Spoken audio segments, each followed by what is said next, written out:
നമസ്കാരം, news prime മലയാളത്തിലേക്ക് സ്വാഗതം. മണിപ്പൂർ, ഗോവ ഈ രണ്ട് സംസ്ഥാനങ്ങളുടെയും ജോഗ്രഫിക്കൽ ലൊക്കേഷൻ നിങ്ങൾ നോക്കൂ. ഒരെണ്ണം കൃത്യമായും നോർത്ത് ഈസ്റ്റിൽ കിടക്കുന്നതാണ്. മറ്റൊന്ന് എന്ന് പറയുന്നത് കൃത്യമായിട്ടും വെസ്റ്റേൺ പ്രൊവിൻസിൽ കിടക്കുന്ന ഒരു കൊച്ചു സംസ്ഥാനമാണ്. ഗോവയുടെ സംസ്കാരം എന്നത് നമുക്കറിയാം, അവിടെ ബീച്ച് സംസ്കാരം വളരെയധികം കൂടുതലാണ്. ശക്തമായിട്ടുള്ള ഒരു ക്രൈസ്തവാധിപത്യം ചില മേഖലകളിലൊക്കെ ഉണ്ട്. അവിടെ കോൺഗ്രസിന് മേൽക്കൈയുള്ള തെരഞ്ഞെടുപ്പുകൾ ഉണ്ടായിട്ടുണ്ട് ഇതിനു മുമ്പ്. എന്നാൽ കഴിഞ്ഞ തവണ നേരിയ വോട്ട് ഷെയറിൻ്റെ പേരിൽ BJP അവിടെ അധികാരം പിടിച്ചെടുക്കുന്നു, അതോ ആം ആദ്മി പാർട്ടിയുടെ സഹായത്തോടെ. മറ്റൊന്ന് മണിപ്പൂരാണ്. അവിടെ BJPക്ക് വലിയ തിരിച്ചടി ലഭിക്കും എന്നുള്ള കണക്കൂട്ടലിൽ തന്നെയാണ് കോൺഗ്രസ്. എന്നാൽ ഇലക്ഷൻ കമ്മീഷൻ ഉപയോഗിച്ച് അട്ടിമറിയുടെ സാധ്യതകളും രാഷ്ട്രപതി ഭരണം ഉൾപ്പെടെയുള്ള നീക്കങ്ങളും അണിയറയിൽ നടത്താൻ BJPക്ക് യാതൊരു മടിയുമില്ല.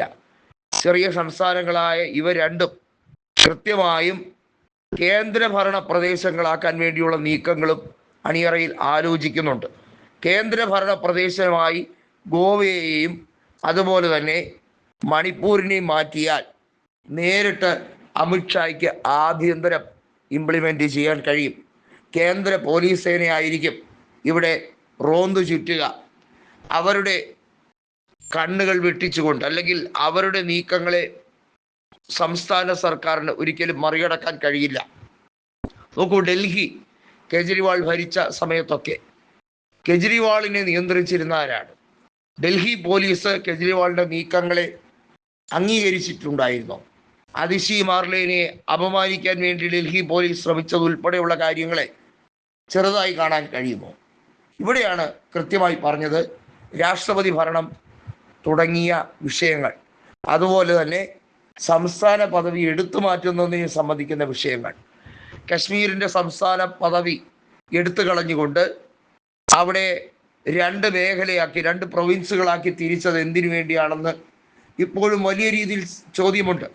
അത് ഭീകരവാദത്തെ അമർച്ച ചെയ്യാൻ വേണ്ടിയാണ് എന്ന മുട്ടാത്തർക്കം പറഞ്ഞതുകൊണ്ട് യാതൊരു കാര്യവുമില്ല. ഗോവയിലും മണിപ്പൂരിലും ഇപ്പോൾ നടക്കാൻ പോകുന്നത് സമാന്തര രീതിയാണ്.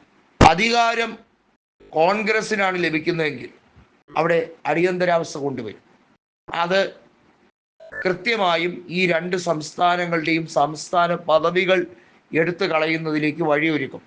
BJP അധികാരത്തിൽ ഉള്ളത് കൊണ്ട് മാത്രം സംസ്ഥാനങ്ങളായി മുന്നോട്ട് പോകുന്ന രണ്ട് മേഖലകൾ.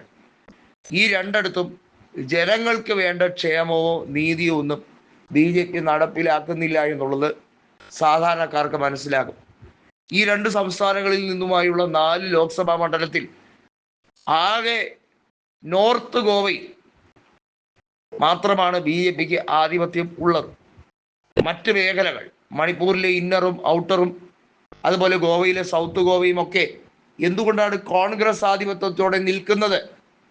സൗത്ത് ഗോവ എന്ന് പറയുന്നത് കൃത്യമായും കർണാടകയുടെ ഒരു ഇൻഫ്ലുവൻസ് അവരിലേക്കുണ്ട്. നോർത്ത് ഗോവയിൽ ഒരു മറാഠ ഇൻഫ്ലുവൻസ് ഉണ്ട്. ഇതും ഒരു ഭാഷാ പ്രശ്നം ഉൾപ്പെടെയുള്ള കാര്യങ്ങളൊക്കെ അത് BJPയുടെ ആധിപത്യത്തിന് വളമൊരുക്കി കാണാം. ഏതായാലും ഈ രണ്ട് സംസ്ഥാനങ്ങളിലും വ്യത്യസ്ത അട്ടിമറി നീക്കങ്ങളാണ് BJP പ്ലാൻ ചെയ്തിരിക്കുന്നത്.